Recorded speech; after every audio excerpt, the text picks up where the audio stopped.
let us try to learn the switch statement in C language.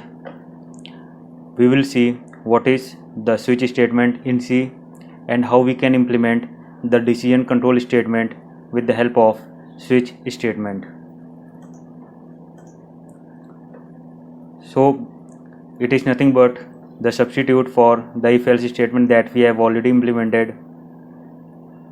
It simply controls the statement and allow a value to make the flow of execution.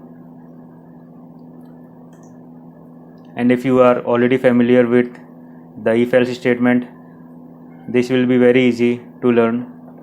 So the basic syntax for the switch statement will be just like we use the if, we will be using switch, then we will pass the expression.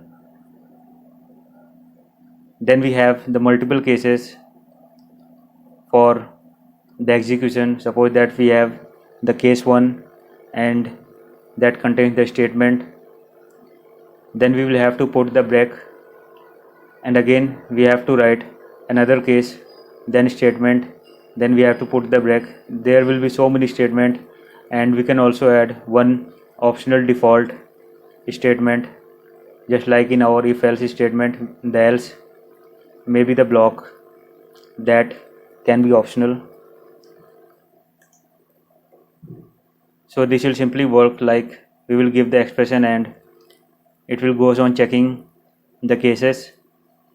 The case value that matches with the expression will be executed. Suppose that the switch expression is 2, then it will be jump over here and it will execute the statement and then simply end the switch statement.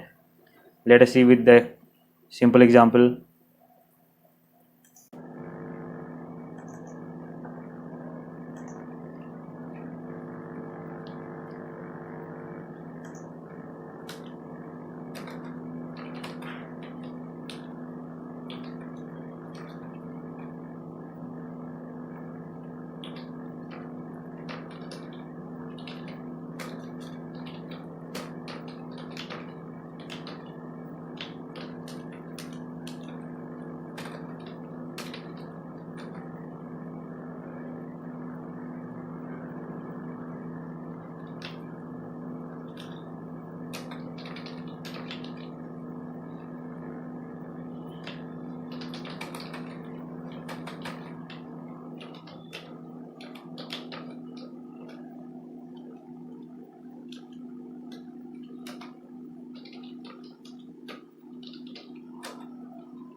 So what we have done, we have simply created an integer variable and assigned the value 2, and there we have defined the switch statement that will take an expression value that is n, and we have multiple cases, case 1, case 2, 3, 4.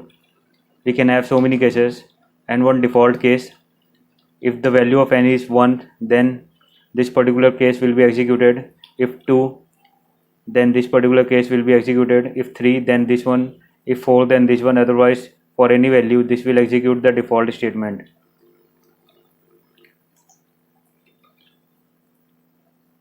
So the value of n is 2. Let me give some different value. Value of n is 4. If I am giving 40, value of n is greater than 4. So this is the very basic example that will demonstrate the use of switch case statement, and you can apply this particular statement on so many cases, just like we have applied on the if else. The only difference is that here we have the switch value.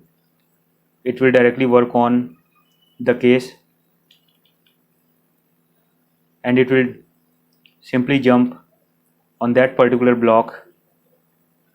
This is a single block of case statement. In between the case value and the break, this is the separate block of statement for the separate case. Here we have given only one line. You can have n number of lines, and the last one default. We don't have to give any value to be checked. This will simply execute if none of the case is following the expression value. In our later video, we will see the nesting of switch statement. Till then, thank you so much.